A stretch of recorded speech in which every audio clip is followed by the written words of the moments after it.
Halo, kami dari kelompok 9 mata kuliah Psikologi Pendidikan yang beranggotakan Musdalifah Yunita Nasution, Rahel Lings Naomi Purba, dan Saskia Syalagan akan menjelaskan mengenai karakteristik anak berkebutuhan khusus. Berikut penjelasannya. Karakteristik anak berkebutuhan khusus. Pembahasannya ialah A. Pengertian anak berkebutuhan khusus atau disebut ABK. Anak berkebutuhan khusus adalah anak yang mengalami keterbatasan atau keluarbiasaan, baik itu fisik, mental, intelektual, sosial maupun emosional, yang berpengaruh secara signifikan dalam proses pertumbuhan atau perkembangan dibandingkan dengan anak-anak lainnya yang seusia dengannya.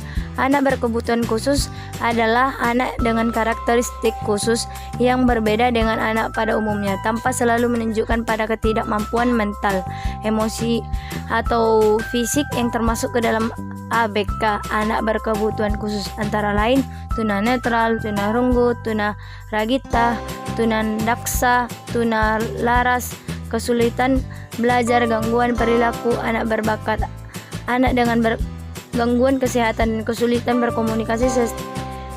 Istilahnya lain bagi anak berkebutuhan khusus adalah anak luar biasa dan anak cacat. Akan dilanjutkan oleh Rahel. Baiklah, di sini saya akan menjelaskan bagian B, jenis-jenis anak berkebutuhan khusus. Yang pertama, anak disabilitas penglihatan.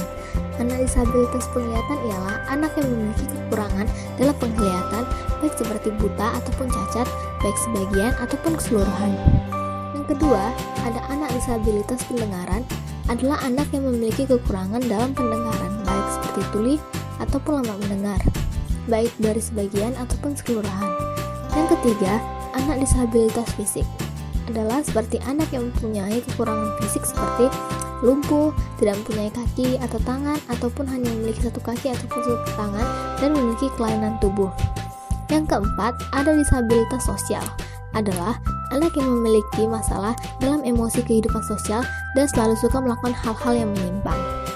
Yang kelima, adalah anak dengan gangguan pemusatan perhatian dan hiperaktivitas atau GPPH atau Attention Deficit and Hyperactive Disorder atau ADHD, adalah anak yang memiliki gangguan dalam interaksi sosial.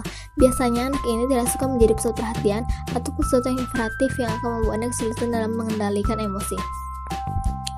Yang keenam, ada disabilitas intelektual, adalah seorang anak yang memiliki kekurangan intelektual di bawah rata-rata dengan anak seusianya.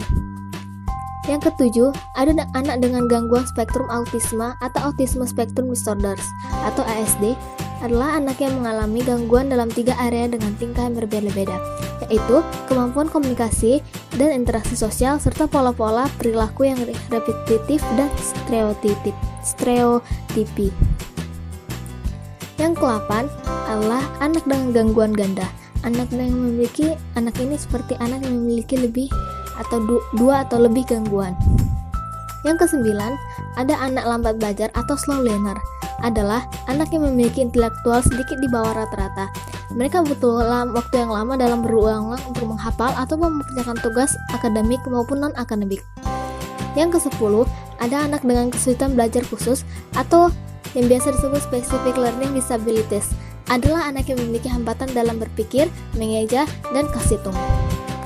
Yang ke-11 adalah anak dengan gangguan kemampuan komunikasi, adalah anak yang mengalami penyimpangan dalam perkembangan bahasa wicara, suara, irama, dan kelancaran dari usia rata-rata yang disebabkan oleh faktor fisik, psikologi, dan lingkungan, baik reseptif maupun ekspresif. Yang ke-12 adalah anak dengan potensi kecerdasan atau bakat istimewa, adalah anak yang biasa memiliki intelijensi yang tinggi ataupun bakat atau talenta yang di atas rata-rata. Baik, selanjutnya saya serahkan kepada Saskia. Karakteristik kemampuan anak berkebutuhan khusus antara lain: 1. Pengetahuan dan keterampilan yang kurang. 2. Mudah lupa pada pengetahuan yang diperoleh. 3. Kesulitan dalam menyiapkan diri dalam belajar. 4. Kesulitan dalam memperhatikan pembelajaran. 5. Masalah dalam motivasi dan semangat dalam mengerjakan tugas. 6. Kesulitan dalam berbahasa ekspresif dan reseptif. 7. Lemah dalam keterampilan sosial dan pemecahan masalah. 8. Lemahnya kemampuan membantu diri dan kemampuan beradaptasi. Dan terakhir, merasakan dampak kehidupan sehari-hari akibat kebutuhan khususnya. Bagian C. Penanganan umum anak berkebutuhan khusus. Anak berkebutuhan khusus mempunyai hak yang sama dengan anak normal lainnya. Dalam Undang-Undang Pasal 28 ayat 2 mengatakan bahwa setiap anak berhak atas kelangsungan hidup, tumbuh dan berkembang, serta berhak atas perlindungan dari kekerasan dan diskriminasi. Oleh sebab itu, kita tidak boleh membeda-bedakan perlakuan dan sifat, apalagi membuli anak berkebutuhan khusus. Membiarkan anak yang berkebutuhan khusus merupakan sesuatu yang melanggar HAM atau hak asasi manusia.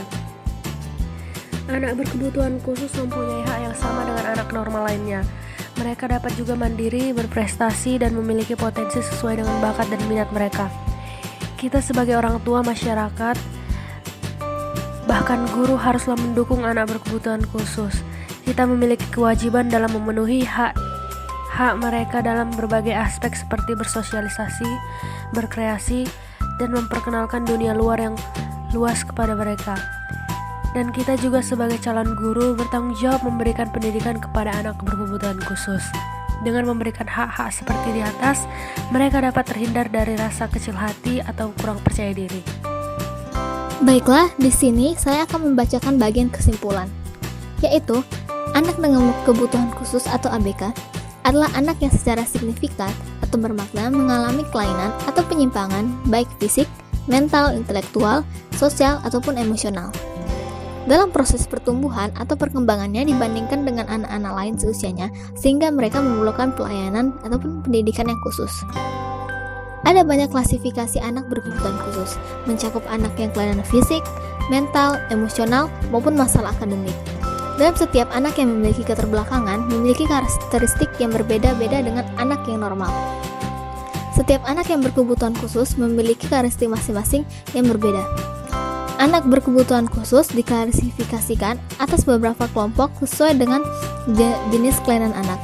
Klasifikasi tersebut mencakup kelompok anak yang mengalami keterbelakangan mental, ketidakmampuan belajar, gangguan emosional, kelainan fisik, kerusakan atau gangguan pendengaran, kerusakan atau gangguan penglihatan, gangguan bicara, dan kelompok anak yang berbakat. Demikianlah hasil penjelasan kami mengenai karakteristik anak berkebutuhan khusus. Mohon maaf apabila ada kesalahan atau kekurangan dalam penyampaian kata ataupun materi, kami mohon maaf. Terima kasih.